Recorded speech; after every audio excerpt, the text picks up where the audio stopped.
Last हमने cotton tunics का give away किया था, जिसको हम आज विनर अनाउंस करने जा रहे हैं।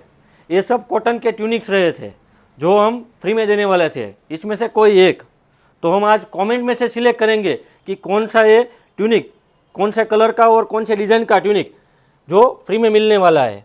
तो हम सिलेक्ट करेंगे कमेंट में से।